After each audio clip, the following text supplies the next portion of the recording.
To Discovery کے معزز دوستو السلام علیکم۔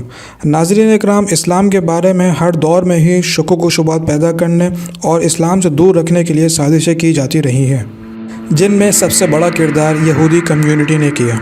لیکن جہاں یہ دشمن عناصر اسلام کو نقصان پہنچانے کے در پہ رہے، اللہ عز و جل کے برگزیدہ ذہانت سے معمور بندے کچھ ایسے بھی گزرے جنہوں نے اپنی شخصیت سے نہ صرف کفار پر دبدبہ رکھا بلکہ اپنی ذہانت سے ہر موقع پر ان کو ذلیل و رسوا بھی کیا۔ ایسا ہی ایک واقعہ تب پیش آیا جب یہودیوں نے اپنی عادت سے مجبور ہو کر مسلمانوں کے لیے ایک سازش تیار کی۔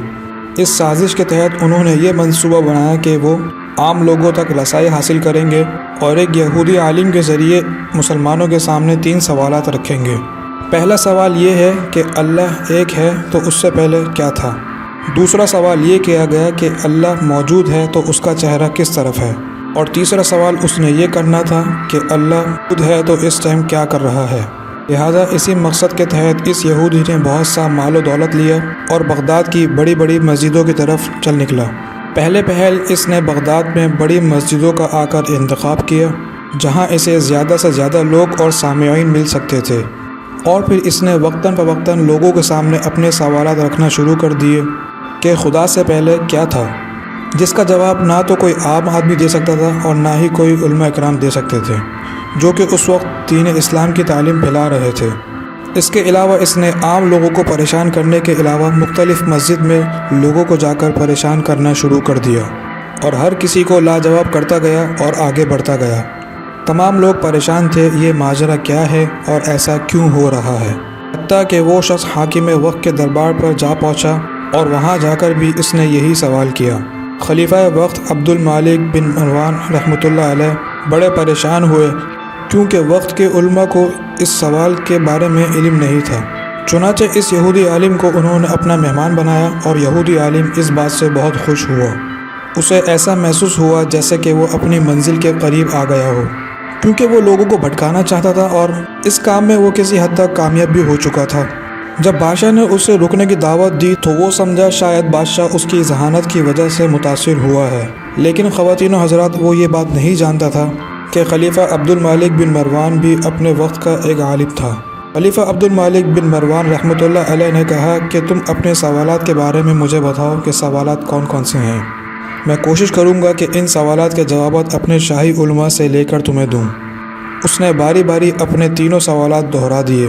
ناظرین اکرامی، ان 3 سوالات نے تمام علماء کو پریشان کر کے رکھ دیا۔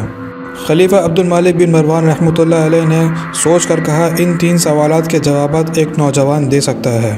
وہ نوجوان کوئی اور نہیں بلکہ امام اعظم ابو حنیفہ رحمۃ اللہ علیہ تھے۔ امام اعظم ابو حنیفہ رحمۃ اللہ علیہ کو دربار میں بلایا اور انہوں نے آتے ہی بتایا کہ ان تینوں سوالات کے جوابات میں دوں گا۔ یہودی عالم نے بڑے روب اور دبدبے سے پہلا سوال ڈالتے ہوئے کہا کہ کیا تمہیں معلوم ہے کہ خدا ایک ہے اور اس سے پہلے کون تھا؟ نوجوان آدمی امام اعظم ابو حنیفہ رحمۃ اللہ علیہ نے بڑے اطمینان سے جواب دیا، بادشاہ سلامت، بات یہ ہے یہ اس وقت سوال کر رہا ہے اور سوال کرنے والا مانگنے والا ہوتا ہے، تو مانگنے والے کو اپنی نشست پر آنا چاہیے اور دینے والے کو اپنی نشست پر، لہٰذا مجھے وہ نشست دی جائے جس سے میں دینے والا لگوں۔ خلیفہ کو یہ بات بہت پسند آئی، چنانچہ اس نے یہودی عالم کو نشست چھوڑنے کا حکم دیا اور اسے وہ نشست عطا کر دی گئی جس پر وہ یہودی عالم برا جمع تھا۔ امام اعظم ابو حنیفہ رحمۃ اللہ علیہ نے کہا، ہاں اب پوچھو کیا سوال کرتے ہو؟ اس نے بڑے اطمینان سے پہلا سوال داغا کہ بتاؤ خدا سے پہلے کیا تھا۔ یہ بات تمام لوگوں کے لیے بڑی حیران کن تھی کہ ایک نوجوان آدمی اس کا جواب کیسے دے گا۔ خیر، مجمع میں سے امام ابو حنیفہ رحمۃ اللہ علیہ کی آواز آئی اور انہوں نے کہا کہ گنتی گنو۔ یہودی عالم نے گنتی گننا شروع کی، 1 2 3 4 5 6 7 8۔ جب وہ گنتی گن چکا تو امام ابو حنیفہ رحمۃ اللہ علیہ نے کہا کہ اب الٹی گنتی گنو۔ جب الٹی گنتی گنی گئی تو الٹی گنتی یوں تھی، 8 7 6 5 4 3 2 1، اور 1 پر آ کر وہ رک گیا تو امام ابو حنیفہ رحمۃ اللہ علیہ نے فرمایا بتاؤ اب 1 سے پیچھے کیا ہے؟ تو یہودی نے کہا کچھ بھی نہیں۔ تو امام ابو حنیفہ رحمۃ اللہ علیہ نے کہا کہ بس جان لو اللہ ایک ہے اور اس سے پہلے کوئی نہیں۔ دوسرے سوال کے لیے جب یہودی نے آواز اٹھائی اور دوسرا سوال پوچھا کہ اگر اللہ موجود ہے تو اس کا چہرہ کس طرف ہے، اس پر امام ابو حنیفہ رحمۃ اللہ علیہ نے کہا ایک موم بتی لائی جائے۔ جب دیا یا موم بتی لائی گئی اور اسے جلایا گیا تو اس کی روشنی کے بارے میں امام اعظم ابو حنیفہ رحمۃ اللہ علیہ نے یہودی سے پوچھا کہ تم بتاؤ اس کی روشنی کس طرف ہے۔